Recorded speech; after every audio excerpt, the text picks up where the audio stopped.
Está bien oscuro, Yanesi. Bueno, vamos a empezar con Ariana, que fue la primera en activar su cámara. Cuénteme, ¿qué es el ciclo de Krebs? A ver, a ver, a ver. Bueno, es una ruta metabólica de reacciones químicas que forman parte. Ay, espérenme una alarma. Ya. Ok, es una ruta metabólica de reacciones químicas que forman parte de la respiración celular y pues que al fin, de la respiración celular en todas las células, donde es liberada a través, energía a través de la acetil-CoA. Ok, bien. Yanesi, ¿y de dónde podemos obtener el acetil-CoA que utilizamos para la ruta metabólica llamada ciclo de Krebs? Bueno, doctora, yo no estuve en la clase que realizó el ciclo de Krebs, pero sí estuve leyendo un poco para el seminario. Y según lo que yo leí, sale que el acetil-CoA lo conseguimos de lo que es el proceso de glucólisis, que em, empieza con lo que es una molécula de, de glucosa y se va generando lo que es el proceso de glucólisis y a través de ese proceso conseguimos liberar lo que es un grupo de CoA y así conseguimos un ácido cítrico, que es el acetil-CoA. Más o menos, más o menos. ¿Cuál es el producto de la glucólisis, Yanesi? Al final de la glucólisis, ¿qué es lo que obtenemos? ¿Mm? ATP, piruvato, El piruvato. moléculas de Es una molécula de 3 ATP y en cambio el acetil-CoA es una molécula de 2 ATP. ¿Ya? Entonces, hay un proceso que hay entre el piruvato y el acetil-CoA en el cual nosotros vamos a perder un carbono, producir NADH, pero bueno, el acetil-CoA en resumen puede venir desde la glucosa a través de la glucólisis y la descarboxilación de piruvato, ¿verdad? Es decir, la transformación de piruvato en acetil-CoA. ¿De qué otras vías o de dónde más podemos sacar nosotros acetil-CoA? Pueden también en la barra de opciones de abajo, hay una parte donde dice reacciones, ahí pueden poner una manito o un aplauso o una levantar la mano, entonces ahí ustedes pueden pedir la palabra cuando yo haga preguntas al aire, por así decirlo. Entonces, la siguiente pregunta al aire es, ¿de dónde más podemos obtener acetil-CoA?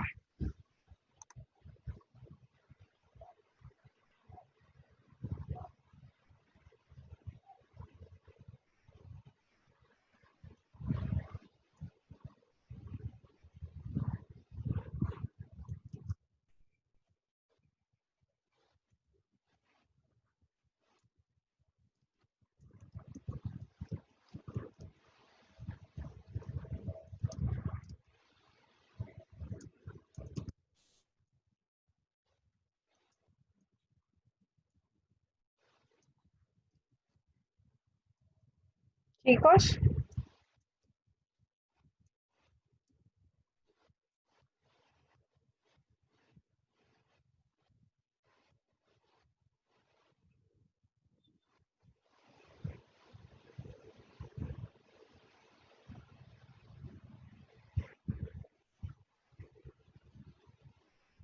hola,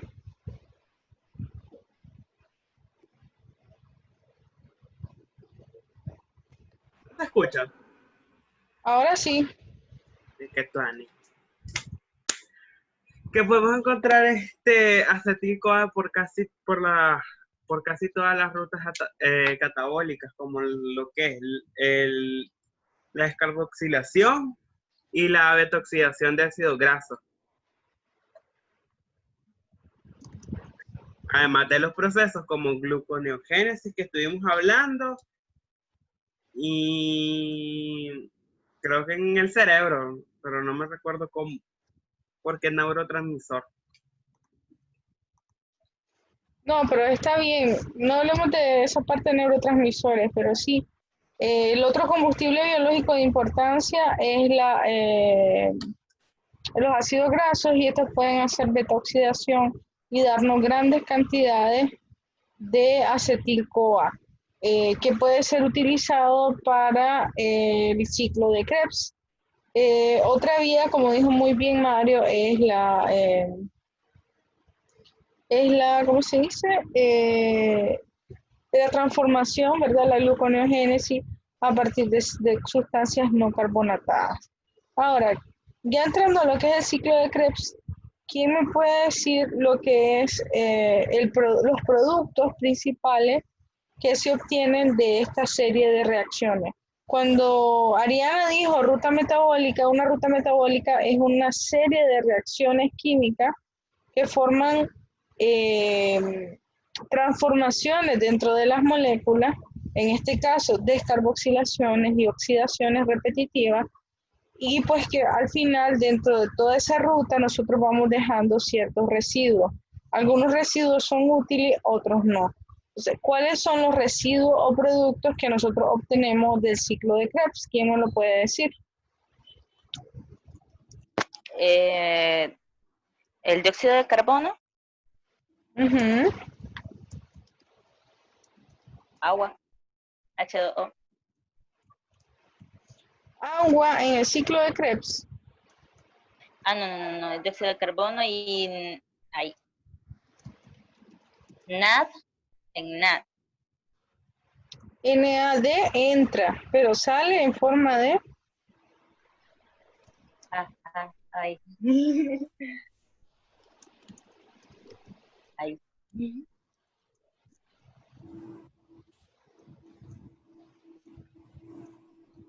De NADH. No.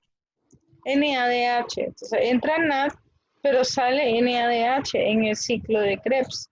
Y además también se produce el FADH. Muy bien, Ariana. Angélica tiene que participar. Yaneisi, por favor. Tal vez ustedes me pueden explicar qué es el NADH.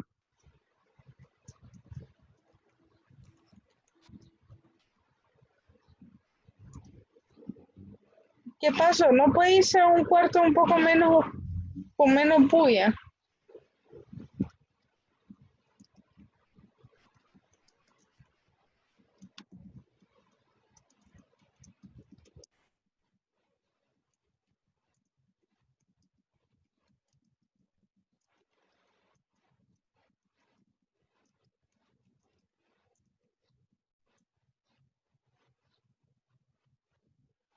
Chicos, o sea, ¿cuál es la importancia? Si el ciclo de Krebs no produce mucho ATP, ¿cuál es la importancia, verdad, de producir estas sustancias llamadas NADH y FADH?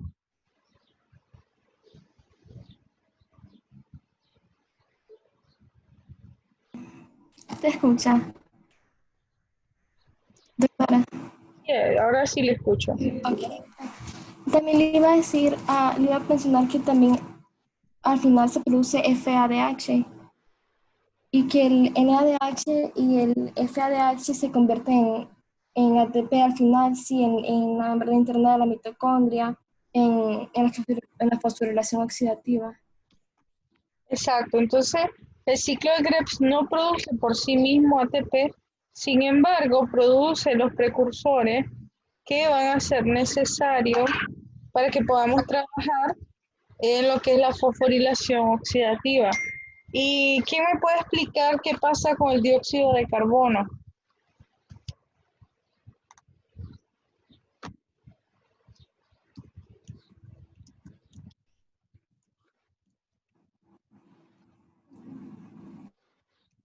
¿Qué pasa con él después de que es producido por el ciclo de Krebs?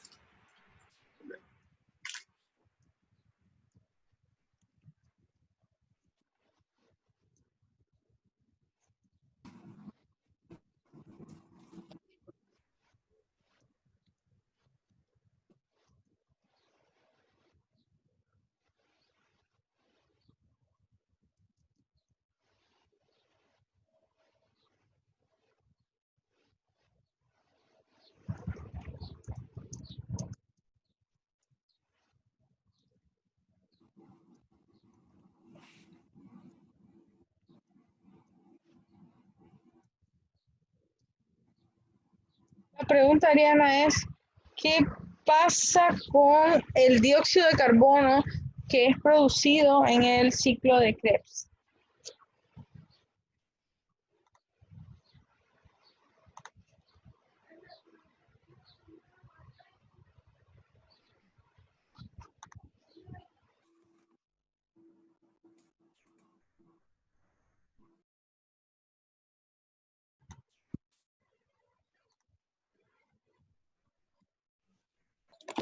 Todo ese dióxido de carbono al final no es la propia célula no lo saca y hace el intercambio gaseoso para salir por la respiración normal, Así es.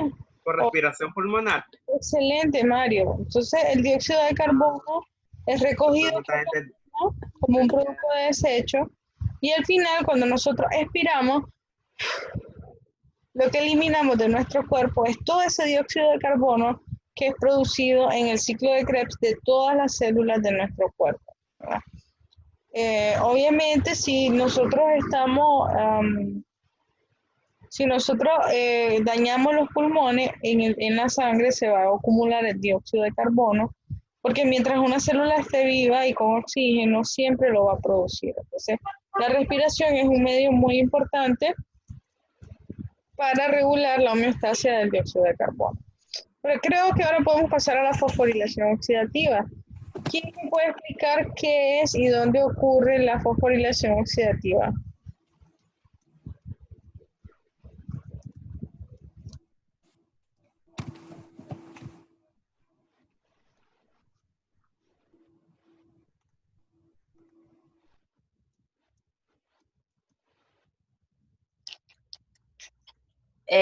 Doctora, la fosforilación oxidativa podemos decir que es la cadena de transporte de electrones que forman un gradiente de protones a través de la membrana mitocondrial interna. Ok, ¿y cuál es el propósito de generar ese gradiente? Promover la síntesis de ATP. Ujú. Muy bien, Ariana. Entonces, mediante ese bombeo, nosotros hacemos una diferencia eléctrica que puede ser estimulada o que puede estimular la síntesis de ATP. ¿Cuántas partes, por así decirlo, tiene esta cadena respiratoria? Pueden participar Janacy, Angélica.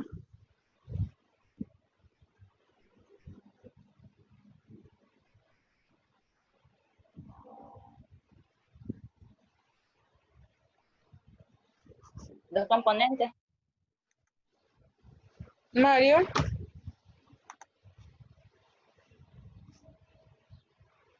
Pasos, 5, los cuales, los primeros cinco, sí, son 10 pasos. Después del quinto paso ya no hay vuelta atrás, o sea, ya el resto es ganancia, si no me equivoco. Con la fosforilación, dijo, ¿verdad?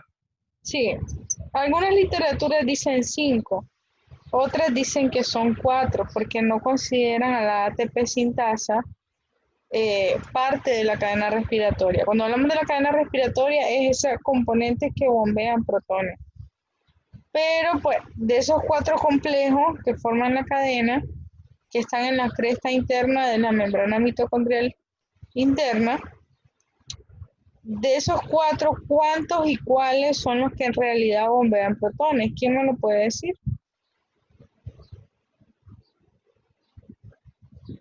Son 3. Ajá, Angélica, ¿cuáles son? El complejo 1, que es la NADH deshidrogenasa, el complejo 3 y el 4, citocromoxidasa. Muy bien, entonces de los 4 complejos, solo 3 de ellos bombean protones. Como usted ya dijo, el complejo 1 sirve para que se una el NADH. Y Janacy, ¿a dónde se une el FADH? ¿A dónde empieza la cadena respiratoria?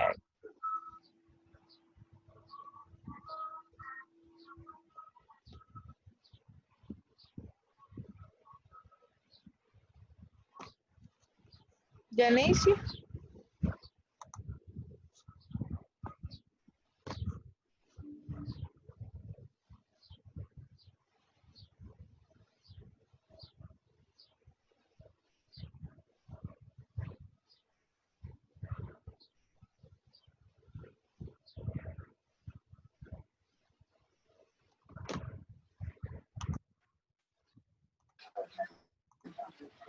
Doctora, si no me equivoco, el FADH inicia en lo que es la oxidación del succinato o lo que es el fumarato, según pues lo que yo leí. Pero es que eso es en el ciclo de Krebs. Y ahorita estamos hablando de la fosforilación oxidativa. Ah, En el paso de fumarato a malato, como usted dice, creo, en ese paso se produce el FADH dentro del ciclo de Krebs. Pero yo quiero saber en dónde empieza a unirse el FADH en la cadena respiratoria, ya en lo que es la fosforilación oxidativa.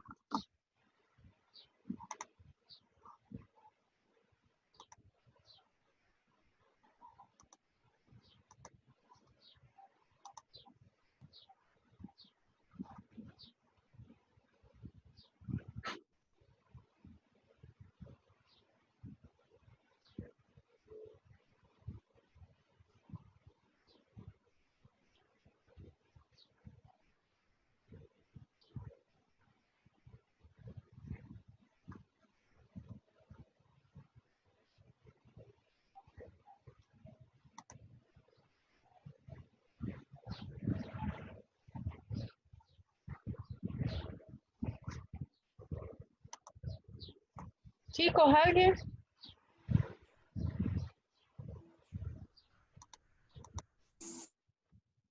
Repite la pregunta Si por no última me vez. equivoco,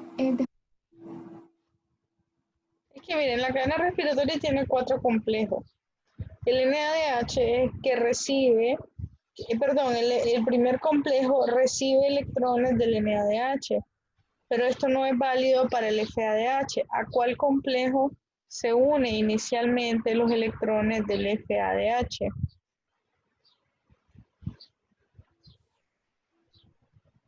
succinato de deshidrogenasa.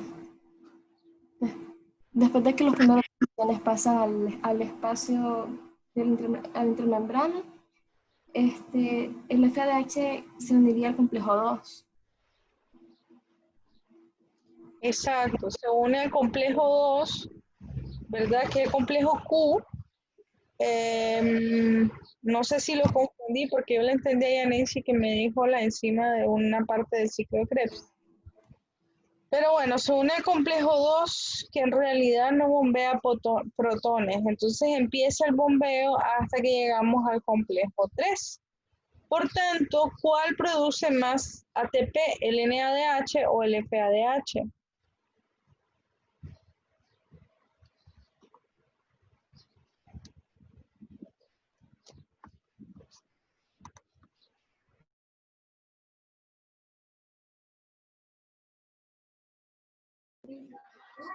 si no me equivoco, doctora, es el NADH.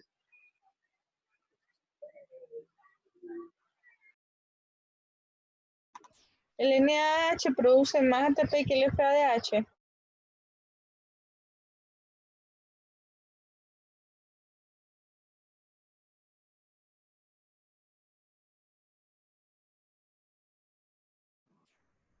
Doctora, el FADH porque el complejo 2 transfiere 4 electrones. Perdón, me dijo. Le- em, sería el FADH porque es que el complejo 2 va a transferir 4 electrones.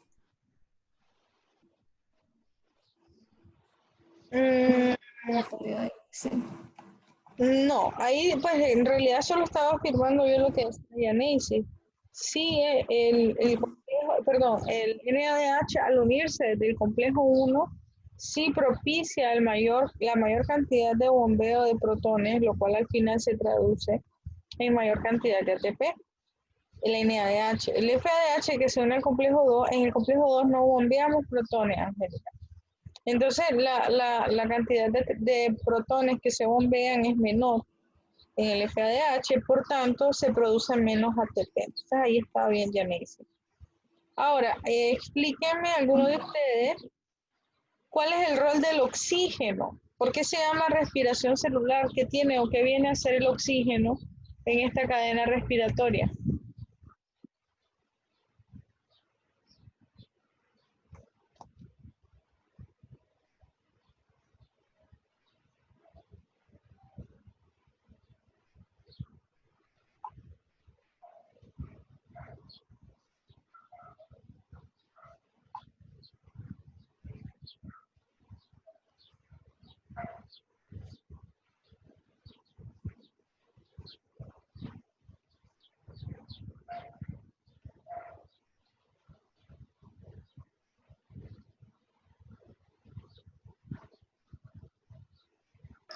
Doctora, Dígame.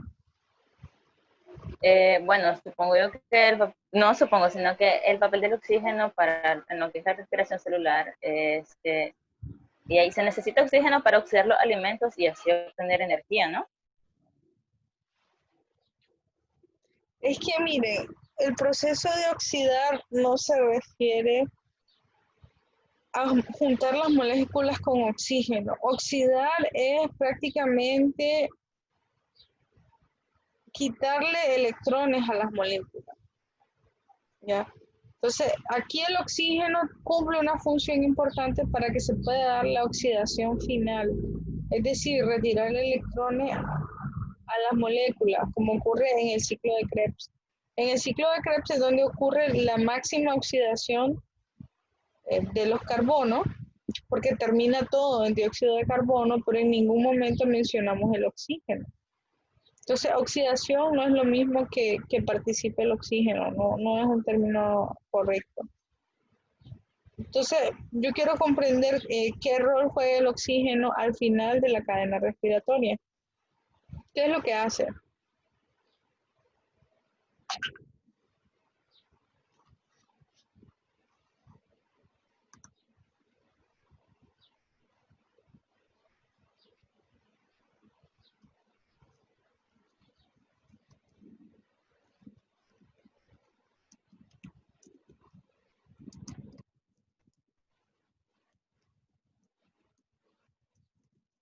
¿Alguien lo revisó?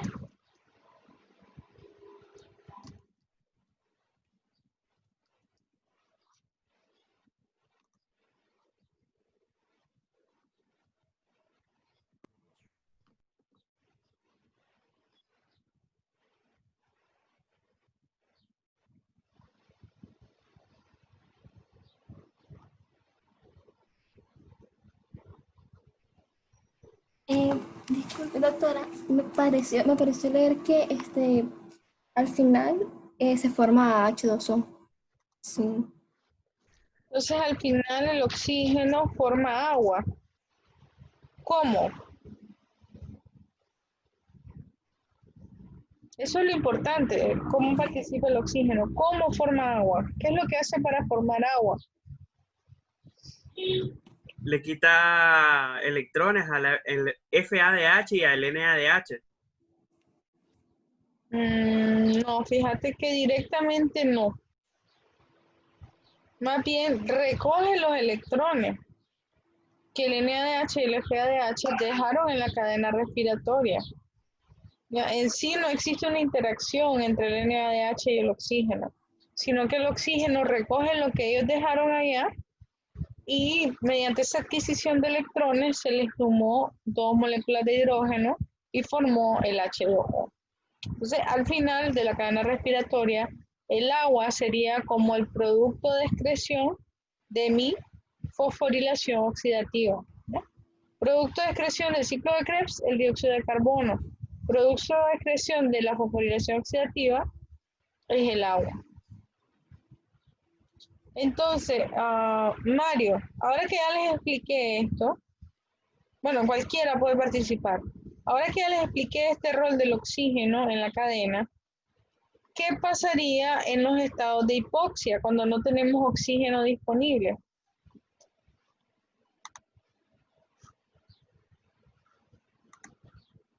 Se acumularían las excreciones. No habría cómo excretar todo el material que está sacando. O sea, siguen produciendo ATP. No estamos hablando de sustancias aquí, María. Estamos hablando de protones y ATP.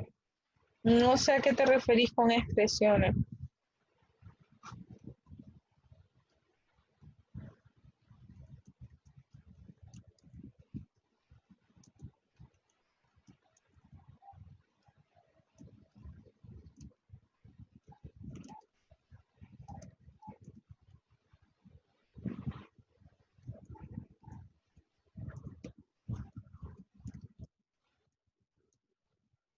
Estoy en blanco. Paso. Ok, cualquiera de los demás.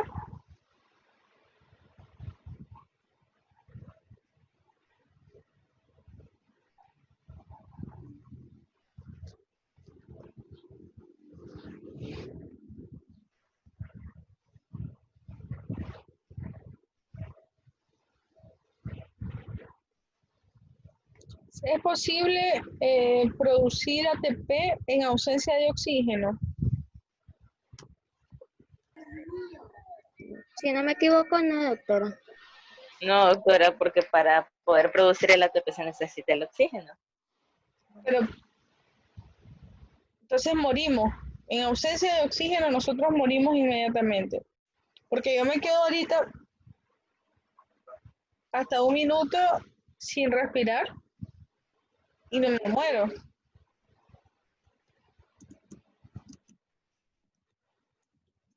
Entonces, en vez de que se...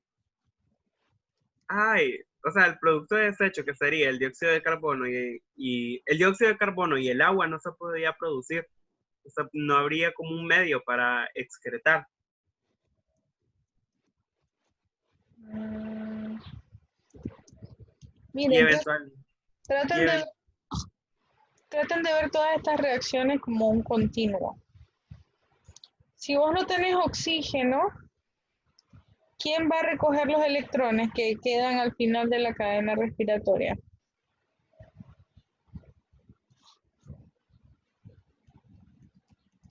nadie ¿Qué va a pasar con la cadena respiratoria? eventualmente se va a detener, ¿no? Si se detiene la cadena respiratoria, ¿qué se me va a acumular? Dióxido de carbono, no, nada que ver. Producto principal del ciclo de Krebs, ¿cuál es? ATP, Ya lo dijo. Acetil. Producto principal del ciclo de Krebs. NADH. Se va a acumular el NADH.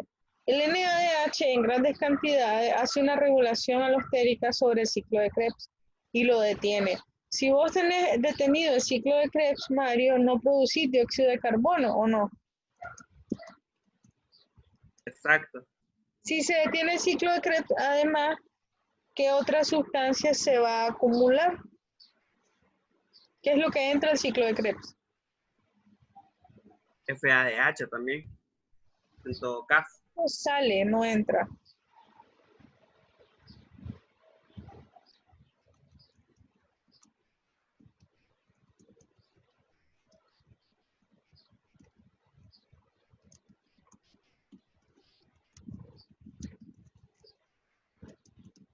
Piruvato, Después de piruvato, acetilo, se acumula el acetil-CoA. Cuando hay exceso de acetil-CoA, este bloquea la descarboxilación del piruvato. Entonces ahí sí, acumulado el acetil-CoA, tenemos mucho piruvato. Ahora, la célula necesita sobrevivir.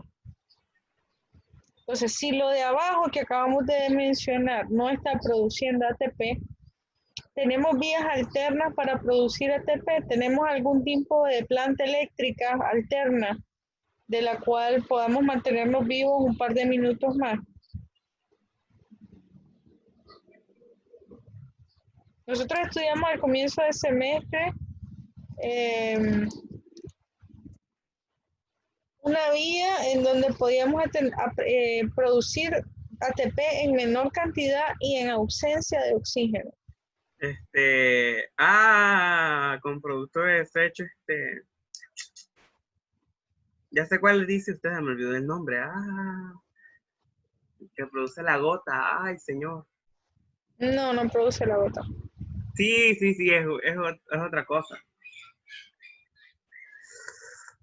La conexión no. Deme, las neuronas pueden.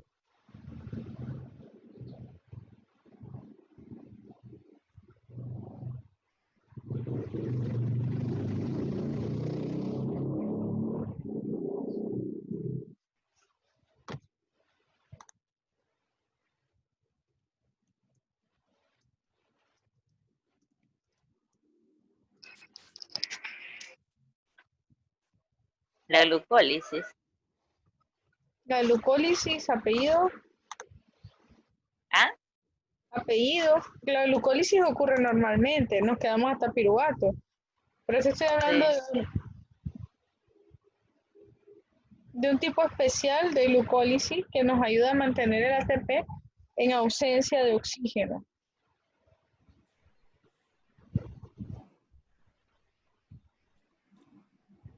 Anaerobia.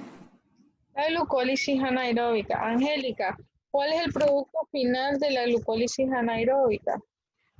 Sí, me acabo de olvidar. Es.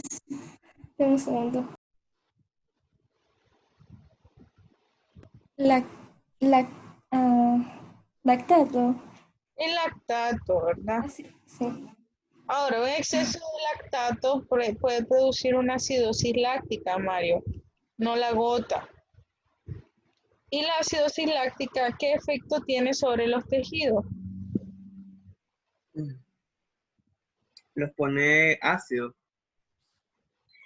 Los daña, ¿verdad? Una acidosis en el tejido produce daño celular. Entonces, esto suele ocurrir cuando, por ejemplo, están haciendo ejercicio en el gimnasio y empiezas a sentir ardor en los músculos. ¿Qué tenemos que hacer para quitar ese ardor que se siente durante el ejercicio? Detenerte, agarrar aire. Dicen algunos que lo que sí no sé si es verdad, sobarse. Pero creo que no. No, eso no. Con solo respirar, vos garantizas que llegue oxígeno a tu mitocondria, lo cual va a desbloquear la cadena respiratoria y luego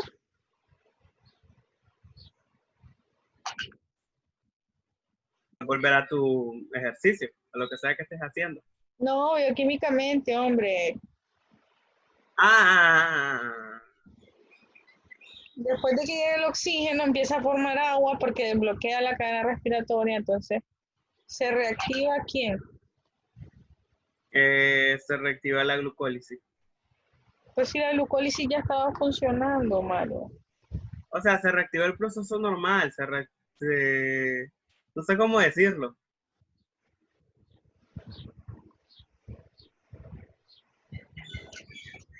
Chicas,